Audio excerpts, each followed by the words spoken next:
Yo, what's up guys? Welcome back for another Dueling network video. This time something different. I'm not focusing on any particular archetype, but mainly two cards. And if you combine them both, you can deal some massive damage to your opponent and win or steal games like all day, every day. One of the most retarded combinations in today's metagame is the combination between Volcasaurus and Gaia Dragon. First deal massive damage, massive burn damage with Volcasaurus to your opponent, and eventually clear the way for Gaia Dragon to make a direct attack for 2-6. This combination will most of the time end up dealing between 4000 or 5000 damage. The original idea of this deck is from Kristopher Perovic, and I think Kristopher Perovic to date is one of the most solid Yu-Gi-Oh players that I know of. The concept of the deck is rather easy, so let's see some duels. My first opponent is playing Fire Fist. I'm going to set the MST and just going to pass since the chances of him having the tanky are pretty big. They always have their MST on my MST first to activate, to safely activate their MST. So he's going to activate his tanky to search out a bear, and he's going to attack for 1-7 damage. To search out the Tensu, I believe, and I think he's going to activate the Tensu to get an extra normal summon and exceed for the Tiger King to search out the Tenken. So having the Tenken is already a nice out for the Volcasaurus. But I do have that lovely Heavy Storm in hand, and also the Night Beam. So here is going to set 2 extra unknown back rows. So the chances of them being either Solemn Judgment or Starlight Road are pretty big. So I take my chance activating the Night Beam on one of the 2 outer cards. Luckily I do hit the Solemn Judgment, so that leaves me activate the Heavy Storm on hold this back row and go for Tiras thanks to Instant Fusion and Cyber Dragon. I take the Reaper just in case I draw into Black Luster as one of my next draws, since the Reaper is a dark and Cyber Dragon and Tiras are both light. I take over his Tiger King and detach. Tiras an excellent choice against Fire Fist, since Bear cannot pop the Tiras with its effect, so he's going to activate the Duality and get the Rabbit to his hand. Then he's going to set 1 monster, I believe. And here in my turn I was thinking for a long time, should I keep the Tiras on the field and just attack? Or should I exceed for Gaia and have a lot of trample damage, since I don't think Fire Fist do play high defense monsters. I eventually go for Gaia to attack, to give him some extra damage, extra trample damage, and to drop into 5600 life points. Just going to end my turn here. Then he's going to normal summon his rabbit and get his effect off, getting the both Force Raiders from his deck. He's going to search the Tanky, I believe, from his deck with the King Tiger. He's going to do that. As you see my hand, I don't have a rank 5 Exceed play ready for next turn, unless I draw into a regular monster that I can normal summon, since both Oracles are dead. Then he's going to just pass, and lucky, I do draw into one of my monsters that I can normal summon and put it at level 5. So I normal summon the Wind Up Soldier and activate the Instant Fusion on the Ojama Knight. And thanks to Volcasaurus, I can deal a lot of burn damage now, since if he doesn't have Veiler, this should exactly be game. So because he loses 2200 burn damage and drops to 3-4, and I immediately overlay the Volcasaurus with Gaia Dragon, and this should be exactly game. This was indeed a short duel, so both Oracles not live at the moment. Next duel, my opponent is playing, I believe, Heroes or some kind of hero variant. I activate the Night Beam first and maybe make a strange move here. Normal summon the Star Drawing and attack for 1-6. This forces him to summon a monster on his part and attack over the Star Drawing. Otherwise, I would just exceed next turn. So this makes both Cyber Dragons live. And here I have a few options. I can exceed for yeah, Zenmaio to try to destroy both his back rows. I can exceed for Tiras, but yeah, risk the prison or the lens. And I eventually go for Volcasaurus, and this is perfect since he has a Solemn Warning set, activates the warning on the first Volcasaurus, and as you see as his life points, he drops to 4,400 life points. So I am able to special summon a second Volcasaurus, and if he doesn't have a Veiler or yeah his back row isn't out to yeah Volcasaurus or the Gaia Dragon, this should be game. And indeed, he doesn't have an out to the combination between yeah Volcasaurus and Gaia Dragon. So next, my opponent is playing Fire Fist again. He's going to activate the Duality for the Rabbit, and yeah, just going to set to back row and normal summon the Tengu. I'm not going to activate the MST, yeah, not going to randomly MST this time. Just going to normal summon the Star Drawing and Instant Fusion for the Ojama Knight, since it's a light, and I do have a Ghost Ship in hand, so that light will come in handy next turn. So I eventually decide to go for Zenmaio and try to destroy both his back rows. Sad that he does have a Bottomless. Um, yeah, not going to activate the MST, just going to set the MST. Just in case he has an MST on his own, so I can chain it on his face down back row. And obviously he does have an MST, so I just chain it on his Tenken. There is Rabbit, which we knew from the opening move. Now he's going to, yeah, he's going to deal a lot of damage. So he's going to exceed for the king, yeah, for the Tiger King to search out the Tensu, activate the Tensu to normal summon the bear.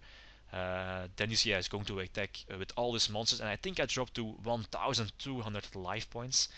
Luckily, yeah, I don't drop into the cowboy range. Um, yeah, he's going to search out the Tenki. He was thinking for a long time. I think he was debating to go for the cowboy or not, since if he yeah did go for the cowboy and activates effect to do some damage to my life points, the instant fusion was dead, would have been dead.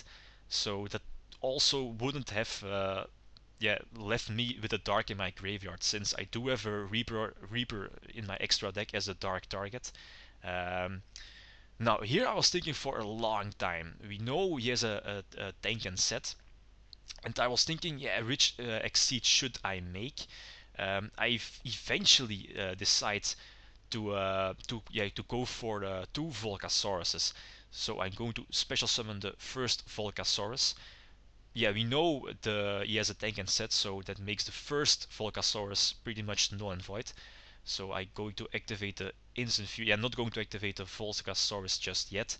Activate the instant fusion for the Reaper, which is the dark target. Normal summon the shark, put it at level 5, and immediately going to exceed for the second Volcasaurus.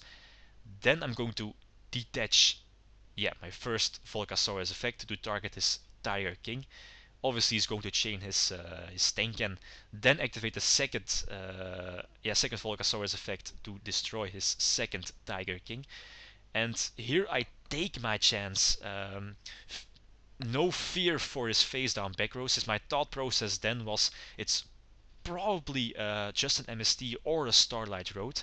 So if he does not have an out to Blackluster here or my attack here, this should be game, since also overlaid both Volcasaurus for Gaia, and indeed he does not have an out, does not have an answer to the to all the attacks. And indeed I was right, it was an MST. Um, so yeah, this is the last duel of the video. Again, my opponent is playing Fire Fist. He's going to normal summon the gorilla and set to back row. This time I do activate a random MST on this back row, and I always target the first card that they set, since most of the time that first target is the best card that they set. Yeah, for example, Solemn Warning, and in this case it's a Torrential Tribute. I eventually go for Tiras. I think that's a better move. Yeah, Lens doesn't save him here. Bottomless he probably would have activated. So yeah, attack over his gorilla and destroy the Tenken at the end of the battle phase. So this already puts me in a really nice position, a really nice spot. Tira's an excellent choice against against Fire Fist. Now he's going to normal summon his dragon, and this makes me believe that he has either a lens set or or the 10 cents. So I activate Dark Hole. Um, yeah, since Tiras will just survive the Dark Hole, of course, and that lets me freely attack into his life points and use Tiras effect to destroy the MST. So yeah, it was an MST, so no fear. Then in May phase 2, I overly exceed for Gaia, since I don't want to risk a Maestro play, since Gaia does have more defense than Tiras, and yeah, Tiras would just lose its material in the end phase. Um, Sadly, it does have a Dark Hole, and in my turn, I draw the Blackluster Soldier. I don't have a Dark in the graveyard, so the Blackluster is not live at the moment. I think he top decks into his Rabbit, so he's going to special summon both Force Raiders from his deck and deal some massive damage to my life points. Normally this is actually not that big of a problem, since now he does have a big monster on the field, and as you see, again, his life points are 4,400 life points. So again, he's in Volcasaurus range. He does have one set unknown back row, so I'm hoping that in my next turn I draw into either MST or the Night Beam, and lucky I draw into an MST, so that lets me activate the MST on this face down bottomless trap hole, which was an excellent out to the Volcasaurus, which I'm going to exceed for now. So again, if he does not have a Veiler, this should be the game. Activated the Volcasaurus to deal 2200 burn damage to my opponent, and immediately overlay for the Gaia to push for game. So yeah, now you see here why again the combination between Volcasaurus and Gaia is so retarded. Alright, let's see the deck list. I think the deck list is pretty simple, pretty straightforward. The main purpose of the deck is that you can make a rank 5 with a 2-card combination. Which rank 5 depends on the situation and the deck you're playing against. Basically, you're investing 2 cards and make a minus to destroy one of their cards with Volcasaurus, for example, but open the possibility to deal massive damage to your opponent, and this is actually pretty sick. There's also Star Drawing that nets you a free draw when it's used for an XYZ or an Exceed summon, so again, really nice and definitely worth the 2-card combination. The amount of monsters that you can normal summon should be pretty much the same as the amount of monsters that you can special summon. This increases the chances of you special summoning a rank 5 every turn by a lot. This deck can also bring out Volcasaurus, for example, with ease, without losing that much of advantage, and at the same time put the pressure on the opponent, as you saw in the duels. The deck also runs a lot of, as you see, a lot of spell and trap removal in the form of triple MST, triple Night Beam, and Storm. This makes the Fire Fist matchup a piece of cake. Tiras and Volcasaurus with all this kind of removal is hard for the Fire Fist player. Mermill, on the other hand, can be really iffy, since they can OTK you out of nowhere, and this deck does not run any back row, which is not needed, by the way. But this makes the deck really vulnerable to big pushes like Mermill can do. Also, with the future release of Evil Swarms and of course Ophion in the TCG, that will cause a huge problem for the deck, since it's all high level based. Until then, you should definitely try this deck out until it lasts. Guys, as always, thanks for watching, and feel free to leave a comment or like if you enjoyed the video. Litum signing out. Peace.